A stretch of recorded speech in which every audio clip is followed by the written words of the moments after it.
We're joined by the SEC Tournament Champion head coach Dawn Staley, Tournament MVP Chloe Kitts, and Sanaya Fagan.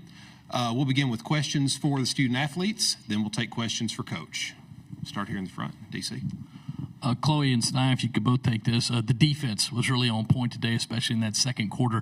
How much did y'all concentrate on that leading up to this game, and was there something different than maybe the other two times that you played Texas?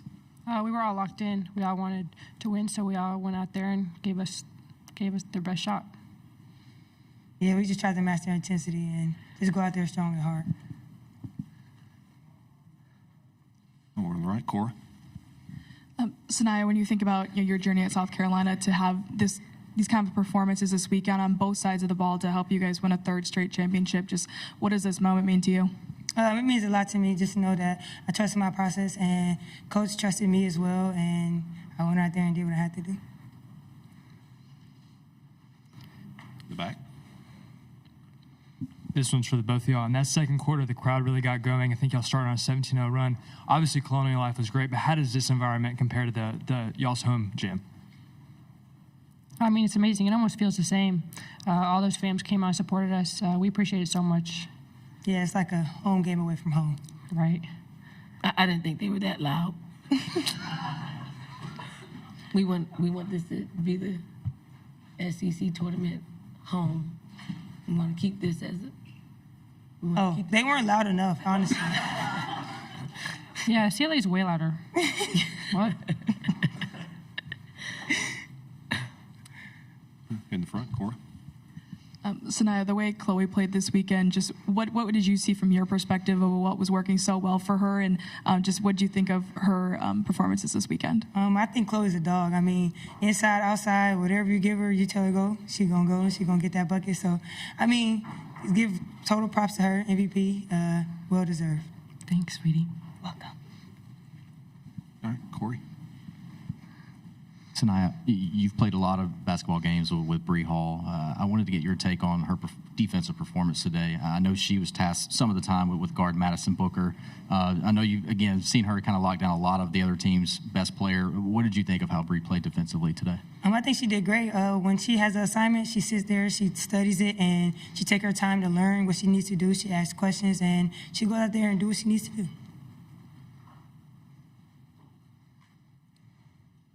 Any more questions for the student athletes? Ladies, thank you. Congratulations. Thank you. Thank you.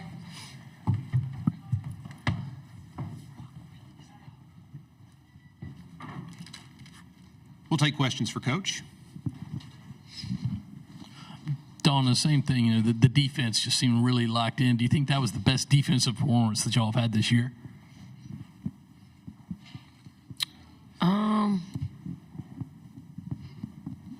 I think it was timely. I think it was what we needed today. I think we needed to play a lot better than the last time that we played them. And, I do think we used our experience being here to our advantage. I know Fagan's been here a lot. Chloe's been here a lot. Some of the young ones, Raven's been here a lot. Breezy's been here a lot. So it's different. And I know there are a lot of South Carolina fans in the building, but it's just different playing on this Sunday. And if you haven't really experienced it, you need to experience it. And I know that come the next few years, Texas is going to be right back here. And they'll be, and I'm not saying that they weren't prepared. It's just, to win a national championship, you got to have been to a Final Four and experienced all the things that come with it. And then if you ever get a chance to go back, you just right some of the ship that needs to be righted. You get overly excited, you get so close to the goal, and then something trips you up. When you've gone through that process, it doesn't trip you up. We'll stay here in the front. And I'm not saying that's what happened to Texas, y'all. I'm just giving you all my experience with being here and being at a Final Four. Dawn, when we were down in Columbia for the senior night, I asked you if You thought this was going to be the toughest SEC champion. You said by far this is going to be the toughest. Yet you guys won by 21, 18, and 19. Are you surprised, first of all, that you guys came out on top by those wide margins? And what does that say about your team as well? I mean, it didn't feel like that. It didn't. Like, the stress levels were up for the 3 games. I mean, we're playing some of our best basketball, and we didn't know how it would turn out. But I thought we put our habits out there on the floor for 3 games, and it wasn't perfect basketball, but I think we were in it for longer stretches the way that we needed to play in order for us to win, and it produced some really quality wins against like stiff competition. All right, second row on the right. Coach, you talked about the fact of using you guys' experience in this situation. When you think about players like Raven Johnson and Bree Hall, like how much of that really helps having them? Like I said, they may not have the stats that show up in the stat sheet, but they really, talk about their impact. We don't win this game without the contributions of Bree Hall and Raven Johnson. The defense, the attention to detail, and the execution of it. We don't. We put those 2 in positions of basically quarterbacking our defense. If Reezy doesn't make it, make Booker, doesn't make her work hard for catches, and then when she caught the ball, if she doesn't, play her the way that we needed to play her, or shade her the way we needed to shade her. If Raven wasn't, in the position of having Booker see her and see Breezy. And then we did a really good job at fronting the post players. And then Raven was always around, executed, to the highest level. And you have to have players that have experienced it, because we came in here and we shot around, but we didn't go live. We just said, this is how we need to play. And then you have someone like a Breezy Hall. Like we were going over some of their high frequency sets at shoot around, and it was a set that most teams run, and I asked them if they wanted to go through it, and they were like, no, give us the hard stuff, like give us the hard sets. It is that she was locked in to the game plan and wanted to know what she needed to do in order for us, for her to help us win another championship. Front row on the right. Sanaya Fagan was just so important for you guys, so consistent, especially going against, some of the best post players in the conference in semifinals and today. Just when you think about her journey and buying to that process, just what did you think of her consistency this weekend, and how special is it to see a player have this kind of moment?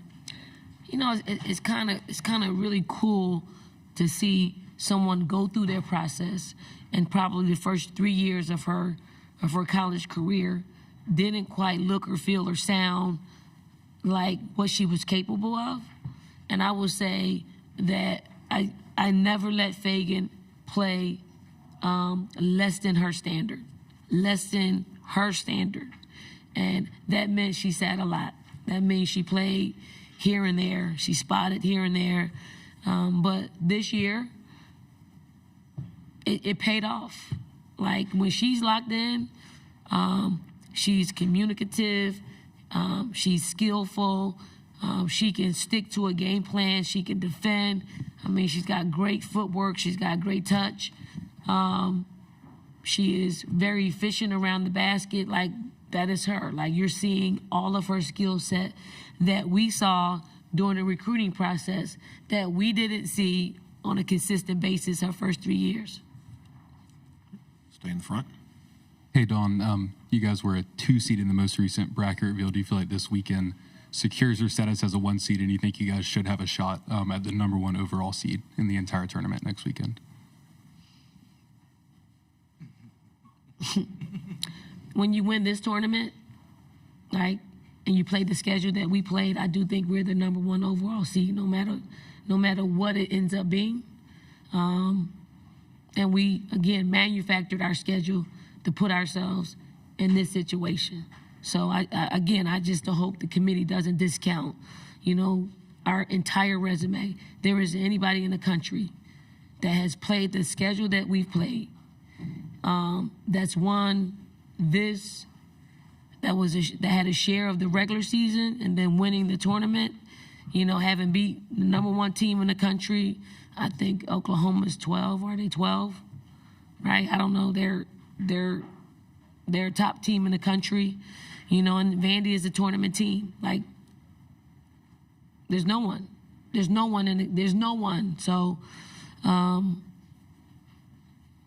shocked that we were the number 2 seed. I was very shocked.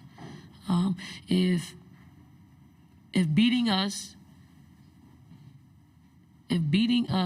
gives the people who beat us so much credit, like that you get so much credit for beating us, and yet when we've had some of the toughest stretches in the country and we came out of it unscathed, you can't discount that. Like, you can't discredit that. And I'm going to speak out about it because I have to, because you got to hear the voice of the other side. Because if you don't think our body of work deserves it, then somebody needs to speak out on it. And if it's not us, if it's not our conference, if it's not whoever, I'm going to go down fighting. I am going to go down fighting for what our team earned. Here in the middle. Coach, every opposing coach has been asked about the crowd playing against you guys. Not to say that the crowd isn't impactful, but do you think sometimes there's just too much made of it? I mean, for example, LSU shot 18 of 57 last night against LSU. Texas shot 18 of 57 against LSU in a neutral crowd, and then today 16 of 54, and a lot to be made about, the shooting woes being because of the crowd. Do you think there's sometimes too much to be made of that? I'm going to be real. Like, it isn't advantageous for us, okay? I will say this. I mean, everybody has an opportunity to buy a ticket. They do. If this was played, I don't know, in Mississippi, right? Our fans are still coming. They're coming to wherever we are. We build up, an incredible fan base that travels. Our fans were in Paris last year when we opened the season. Our fans were in Vegas when we opened the season this year. So wherever we are, they're going to travel. I think this location is great. If we're not here, another conference will be here. So, and I think we need to consider the fans too. I mean, it's a great city. Like, it's a great city. There's so much to do. There's so much architecture. There's so many great restaurants. There's so many walking paths. There's so much to do, and I think about that as well. I also think about it. There's a lot of people in the gym today, and that's an indicator of where women's basketball is. Corey? Dawn, Bree's maturation and growth on the defensive end, how would you describe it?